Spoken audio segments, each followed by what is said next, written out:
जो चैप्टर है वो है शब्द विचार। अब आज मैं आपको शब्द विचार का अध्याय हम स्टार्ट करेंगे, जिसमें हम शब्द पढ़ेंगे, पद पढ़ेंगे और शब्दों का वर्गीकरण पढ़ेंगे।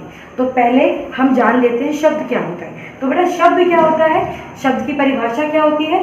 तो ये है, शब्द ध्वनियों का सार्थक समूह शब्द कहलाता है, या वर्ण के सार्थक मेल को शब्द कहते हैं। अगर मैं सरल भाषा में बात करूं तो ध्वनियों का ऐसा समूह जिसका कोई ना कोई अर्थ निकलता हो उसे हम शब्द कहते हैं।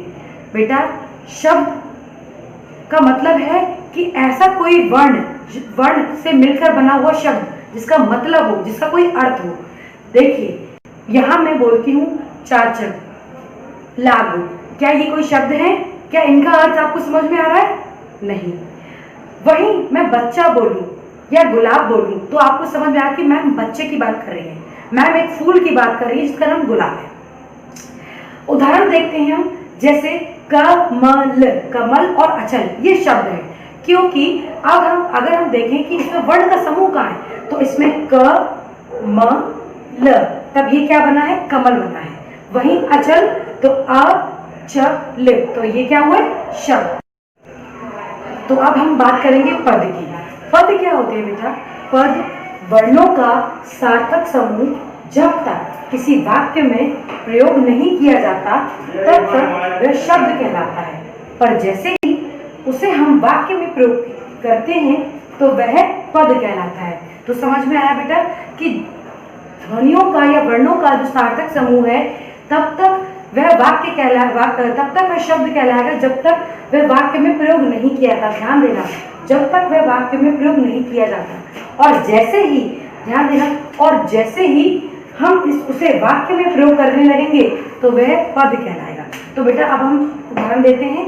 तो लड़का मिठाई खाता है, ये एक पूरा वाक्य है। इस पूरे वाक्य में अगर हम शब्दों की बात करें तो क्या शब्द है? लड़का शब्द है, मिठाई शब्द है, खाता है शब्द है। तो बेटा हमने इसको व्याकरण के नियमों का पालन करके इस वाक्य का फॉर्मेट बनाया, इस वाक्य को बनाया। तो बेटा अब इसमें पद क्या है? तो बेटा इसमें लड़का भी पद होगा, मिठाई भी पद होगा, खाता भी पद होगा, है भी पद होगा। तो समझ में आ गया? चलिए अब हम करेंगे शब्द। तो चलिए हमने अभी पढ़ा पद, थोड़ा और पद को जान लेते हैं। तो बेटा पद जो होते हैं वो हमारे व्याकरण के नियमों में बनकर ही पद बनते हैं। जब हम वाक्यों को व्याकरण के नियमों के आधार पर बनाते हैं तब हम पदों का प्रयोग करते हैं, यानी शब्द जो है वो पद बन जाते हैं।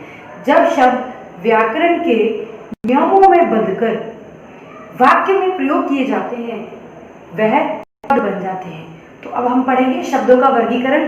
बेटा शब्दों के वर्गीकरण को हम 4 भागों में विभाजित करते हैं। पहला है स्रोत, ये उत्पत्ति का आधार पर, दूसरा है रचना के आधार पर, तीसरा है प्रयोग के आधार पर, और चौथा है अर्थ के आधार पर। अब हम इन सभी के जो भेद हैं वो जानेंगे। स्रोत के अपने अन्य भेद हैं 5, रचना के भी अलग भेद हैं, प्रयोग के आधार पर भी भेद हैं और अर्थ के आधार पर भी भेद हैं। चलिए तो हम शुरू करते हैं। बेटा अभी हमने पढ़ा कि शब्दों का वर्गीकरण 4 आधार पर हम करते हैं, रचना के आधार पर, स्रोत के आधार पर, अर्थ के आधार पर और प्रयोग के आधार पर। तो सबसे पहले हम पढ़ेंगे स्रोत की उत्पत्ति, शब्द जन्मा कहाँ से के आधार पर हम पढ़ेंगे। तो बेटा स्रोत या उत्पत्ति के आधार पर 5 भागों में विभाजित किया जाता है। पहला है तत्सम, दूसरा है तद्भव, तीसरा है देशज, चौथा है विदेशी और 5वां है संकर। तो बेटा सबसे पहले हम तत्सम और तद्भव जान लेते हैं, थोड़ा विपरीत है एक दूसरे के, तो इसलिए जल्दी समझ में आ जाएंगे आपको। तो चलिए तत्सम शब्द क्या होता है बेटा? तत्सम शब्द संस्कृत के जो शब्द हिंदी में बिना किसी परिवर्तन कि जो क्यों हम उसे प्रयोग करते हैं तो वे शब्द तत्सम शब्द कहलाते हैं। जैसे कि अग्नि, ग्रह, और भी तत्सम शब्द हैं। चलिए नेक्स्ट है तद्भव शब्द। तद्भव शब्द संस्कृत के वे शब्द होते हैं जो विकृत होकर हिंदी में प्रयोग करने लगते हैं, जिन्हें हम, जो कि होते तो संस्कृत के लेकिन भाषा के विकास के साथ वे विकृत हो जाते हैं। जैसे कि दही, आग, घर इत्यादि। तो अब हम देशज, विदेशी और संकर भाषा जो है शंकर है शब्द, वो हम पढ़ेंगे। तो पहले पढ़ेंगे देशज शब्द। बेटा देशज शब्द क्या होता है? वे शब्द जो हमारे भारत में विभिन्न भाषाओं में, विभिन्न बोलियों में बोले जाते हैं, इनको हमने हिंदी में प्रयोग करना शुरू कर दिया है। ये शब्द देशज कहलाते हैं। वे शब्द देश की विभिन्न भाषाओं या क्षेत्रीय बोलियों से हिंदी में आ गए हैं, जैसे थैला, पेट, खिड़की, पैसा इत्यादि। विदेशी शब्द क्या होते हैं? जैसे नाम से विदित है बेटा, विदेशी शब्द यानी विदेश के जो शब्द हैं उनको हम हिंदी में प्रयोग करने लगे। तो हम देखते हैं कि समय समय पर हिंदी के साथ साथ विदेशी भाषाओं का संपर्क भी रहा है। तो जो विदेशी शब्द हिंदी भाषा में आ गए हैं वे शब्द विदेशी शब्द कहलाते हैं। बेटा विदेशी शब्द कई प्रकार के होते हैं, जैसे अरबी शब्द, अंग्रेजी शब्द, पुर्तगाली शब्द, चीनी शब्द, फ्रांसीसी शब्द, तुर्की शब्द। जैसे टिकट है, टिकट एक अंग्रेजी शब्द है। आलू है, आलू पुर्तगाली शब्द है। और वकील है, वकील कौन सा शब्द होगा? अरबी शब्द है।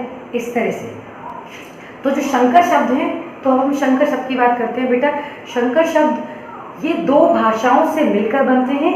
जब दो भाषाएं आपस में जुड़ती हैं तभी संकर शब्द बनते हैं। जैसे जब दो भाषा मिलकर नए शब्द बनाएं तो वे क्या कहलाएंगे? शंकर शब्द। जैसे सिनेमा, कक्ष, तो इसमें कौन सी दो भाषाएं बेटा? पहला है सिनेमा, सिनेमा इसमें क्या है? अंग्रेजी शब्द है। और कक्ष एक भारतीय शब्द है, या हम कह सकते हैं कि देशज शब्द है।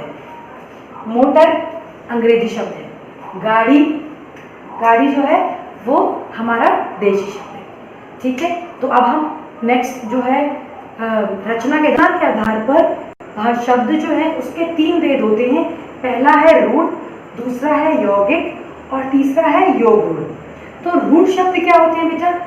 ऐसे शब्द जो प्रयोग में आते आते किसी विशेष अर्थ के लिए निश्चित हो जाते हैं, उसे हम निश्चित हो जाते हैं, उन्हें हम रूढ़ शब्द कहते हैं। बेटा रूढ़ शब्द जो है उसका सिर्फ एक ही अर्थ होगा।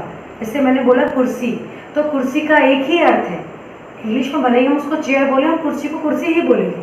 तो ये क्या है? रूढ़ शब्द है। अगर हम कुर्सी हो गया, हाथ, घर, ये दूध, ये हो गई, अगर इनके हम खंड करेंगे तो इनका कोई अर्थ नहीं निकलेगा। इसीलिए ये शब्द क्या कहलाते हैं? रूढ़ शब्द कहलाते हैं। समझ में आ गया? चलिए अब हम बात करेंगे यौगिक की। यौगिक का अर्थ बेटा नाम से विदित हो रहा है। यौगिक मतलब जुड़ना या जोड़ना। दो या दो से अधिक शब्दों को जोड़कर बनाए जाने वाले शब्द यौगिक कहलाते हैं। अब यौगिक कौन से शब्द होते हैं? देखो भूलना मत, शंकर शब्द होते हैं वो दो भाषाओं से मिलकर होते हैं, जो कि हमने स्त्रोत या रचना उत्पत्ति के आधार पर पढ़े थे वेद शब्द के। संकर शब्द और यौगिक में डिफरेंस है।